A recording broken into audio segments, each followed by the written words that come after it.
You miserable son of a bitch. I gave you my heart, I gave you my soul, I gave you my body, and you just threw me aside like I was some piece of garbage. Yeah, my bad. A piano falls out of clear blue sky and crushes a man on a doorstep. That's how one of the biggest sitcoms in American television history chose to say goodbye. For 12 seasons, Two and a Half Men have been a ratings machine, a tabloid magnet, and eventually a cautionary tale. But the final image the show left behind, a grand piano flattening a Charlie Harper stand-in, followed by the show's own career getting crushed by a second piano, wasn't just a joke. It was a message. And to understand why the ending felt less like a farewell and more like an exorcism, you have to go back to where it all started, and to the one man whose ego very nearly brought the whole thing down. Long before anyone had heard of Charlie Harper, television writer Chuck Lorre was sitting with a friend who was going through a rough patch, a divorced dad trying to raise a son, while crashing with his more freewheeling brother. That domestic setup, equal parts sad and funny, stuck with Lorre. Together with writing partner Lee Aronson, he began shaping it into a pilot.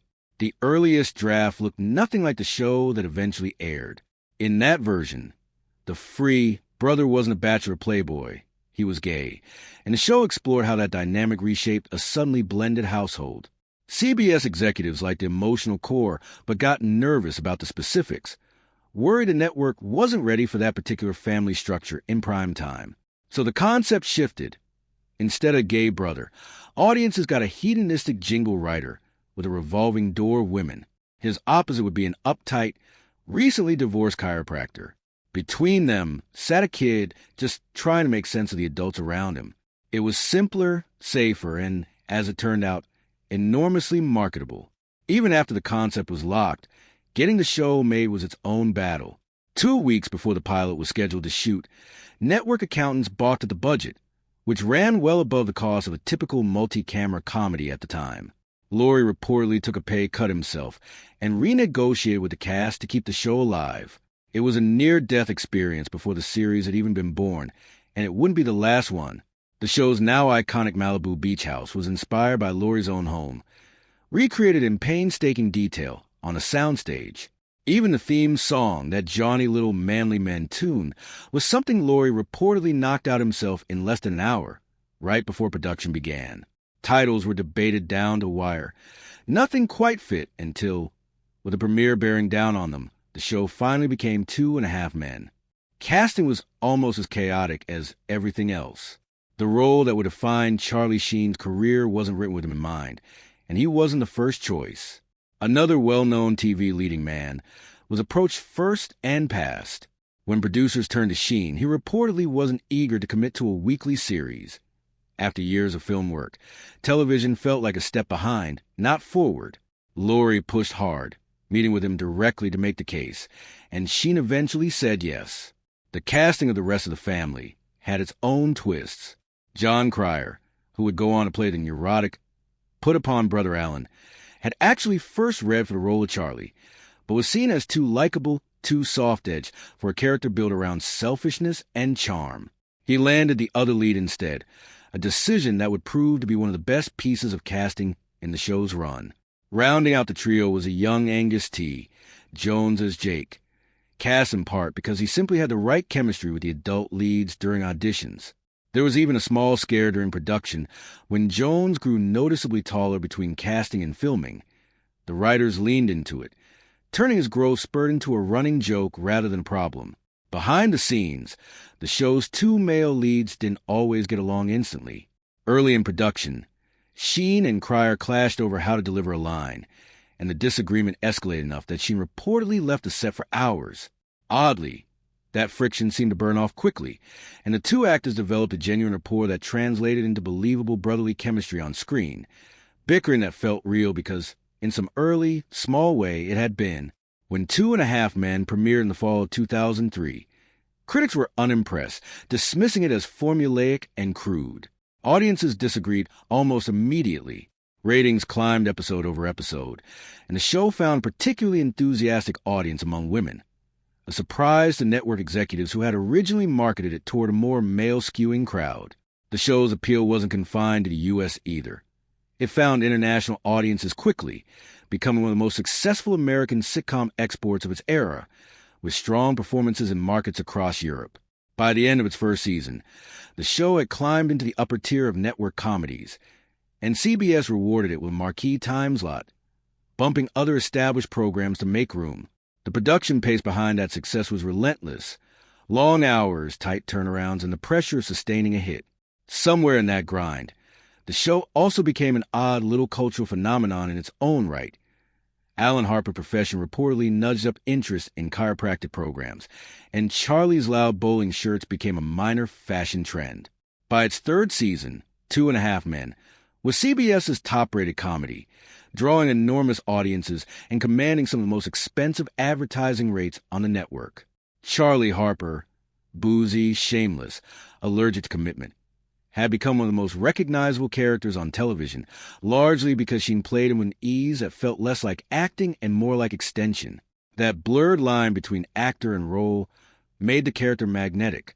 It also, eventually, made it very hard to tell where the performance ended and the real trouble began. By 2010, 2.5 Men was a ratings institution, and Charlie Sheen was, by any measure, the highest-paid actor in television.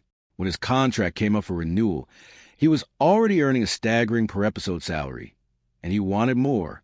Reports at the time put his opening ask at roughly $2 million an episode, a number that stunned even seasoned industry observers. Negotiations between Sheen's camp and the studio dragged on, reportedly continuing informally even during a basketball game, before a deal was finally struck that pushed Sheen's compensation, including back-end profit participation, close to the number he'd wanted. It made him, by most accounts, the best-paid performer in television history up to that point. What made the deal remarkable wasn't just the size of the check. It was the backdrop against which it was signed. Only months earlier, Sheen had been arrested following a domestic violence incident involving his then-wife. The studio moved forward with the contract anyway, a decision that reflected just how central Sheen had become to the show's commercial success, and just how much leverage that gave him behind the scenes. That leverage curdled quickly. Cast and crew later described a set where Sheen showed up impaired, struggled to remember his lines, and needed scenes reworked around him on the fly. His relationship with Laurie, always a little prickly, deteriorated into open hostility, public insults, script pages allegedly torn apart in frustration, a professional partnership fraying in front of the people who depended on the show running smoothly. None of this happened in a vacuum. Sheen had a long, well-documented history with substance abuse stretching back over a decade, including an overdose in the late 1990s that sent him into rehab for the first time.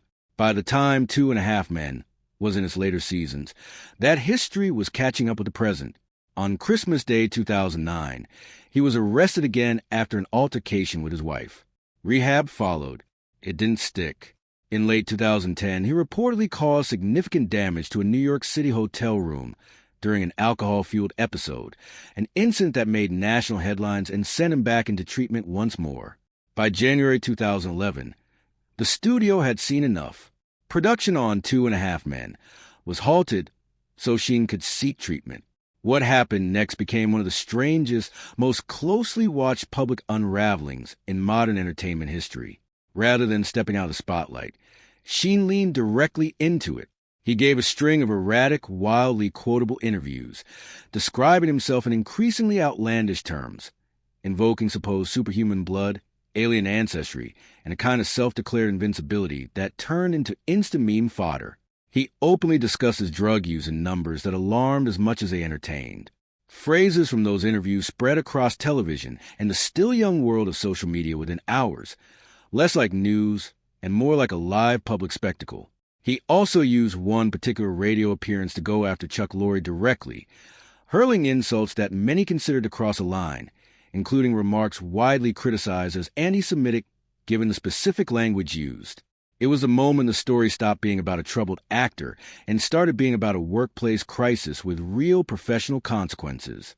In March 2011, Sheen briefly joined Twitter and picked up followers at a pace the platform hadn't seen before, a testament to how much cultural gravity his meltdown had generated.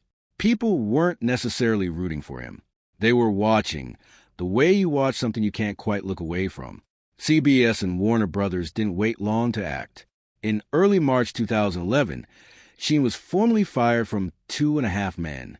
The termination letter reportedly ran several pages and detailed a pattern of behavior the studio considered dangerous, not just to production, but potentially to Sheen himself. It was a costly decision. Firing the highest-paid actor on television mid-season meant scrapping already planned episodes, disrupting the livelihoods of the roughly 200 people who worked on the show, and absorbing a significant financial hit.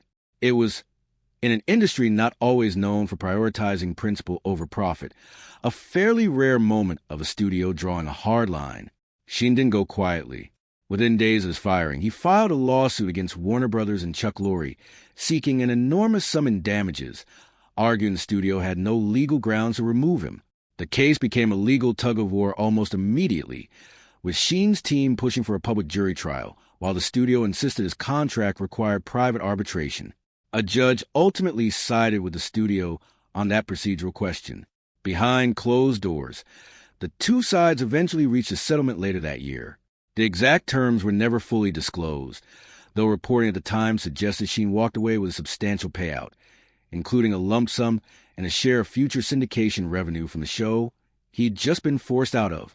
With its lead actor gone and its future suddenly uncertain, the show scrambled to find a way to survive. The search for a replacement was messier than most people realized. At one point, another major film star was reportedly close to signing on, with talks advanced enough that a deal seemed imminent, before he abruptly backed out, citing creative differences, just as the network was preparing to unveil its fall lineup to advertisers. That left the show without a lead days before one of the industry's biggest sales events of the year. Ashton Kutcher's name entered the conversation shortly after, and things moved fast. Within days, a deal was in place for a season's worth of episodes at a salary that, while still enormous by most standards, was notably smaller than what Sheen had been making. It was, in industry terms, a discount, and also a gamble, since Kutcher's fan base skewed considerably younger than the show's established audience. Kutcher's first episode as new character Walden Schmidt opened with real narrative nerve. Charlie Harper's funeral, revealed that resulted from being struck by a train in Paris. An off-screen death rendered with just enough dark comedy to feel like a wink at the real-life circumstances rather than a somber send-off. Entire dynamic around him, turning Alan, previously the show's perpetual screw-up, into something closer to a mentor figure. It was a clever pivot that gave the aging series a new engine, even if longtime fans never fully warmed to the replacement. As Walden's storylines expanded, Jake Harper shrank. Angus T., Jones's character, once central to the show's premise, became increasingly peripheral, his screen time thinning out season by season until he was barely present by the show's final year. That fade from the spotlight, though, wasn't purely a writing decision. It was also something Jones himself was quietly pushing for. Jones had grown up on the show, literally. He joined as a young child and spent his adolescence as one of the most recognizable kid actors on television. But as he got older, his relationship with the material soured. By his late teens, the show's humor, much of it built around Charlie Harper's promiscuity and substance use, sat increasingly uncomfortably with him. In 2012, that discomfort became public in a striking way. Jones appeared in a video produced by a religious organization and directly urged viewers to stop watching the show, describing it in blunt, critical terms and saying his continued involvement made him feel like a hypocrite. The reaction was immediate and polarized. Some praised him for standing by his convictions, even at professional cost. Others in the industry saw it as an ungrateful attack on the very show that had made him wealthy and famous.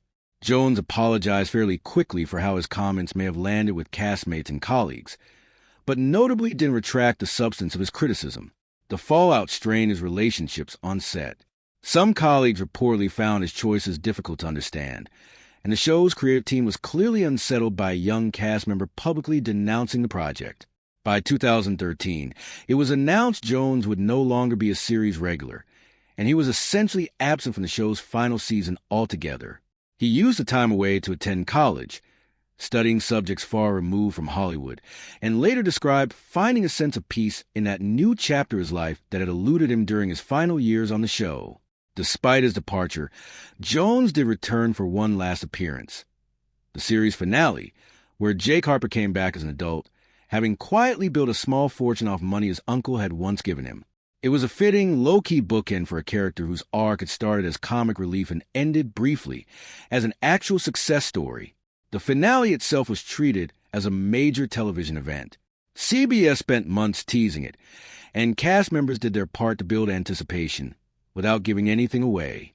Jon Cryer appeared on a late-night talk show shortly before the episode aired and promised viewers would be shocked, feeding speculation that had been building for weeks about whether Charlie Sheen himself might make some kind of return. The second-to-last episode ended on a deliberate cliffhanger, a mysterious package addressed to Charlie that sent fans into a frenzy of theorizing online. Sheen added his own layer of chaos to the guessing game, publicly joking the day before the finale that audiences shouldn't expect to see him, floating an absurd alternative involving an entirely different sitcom, leaving fans unsure whether he was being sincere or setting up a bigger reveal. Meanwhile, the production kept the actual script locked down tightly. Guest performers reportedly received only the portions of the script relevant to their own scenes, with other lines redacted, an unusually secretive approach for a broadcast sitcom finale. When the finale aired in February 2015, it drew one of the show's largest audiences in years. But it's the final scene that people remember, the one that gives this whole story its ending. A man resembling Charlie Harper, never explicitly confirmed as Sheen or even as Charlie himself, approaches a beach house and rings the doorbell. Without warning, a grand piano drops from above and crushes him instantly. The moment is over in seconds. It was staged with real production care. An actual piano, weighing close to half a ton, and a stunt double standing in for the character. Then the camera pulls back to reveal Chuck Lorre himself, seated nearby, watching the aftermath. He looks directly into the camera, utters Sheen's own signature catchphrase, the word winning, and is immediately crushed by a second falling piano. It's a strange, almost aggressively self-aware ending, and reactions split right down the middle. Some viewers and critics saw it as mean-spirited, a public grudge aired out in front of millions of people under the cover of the series finale.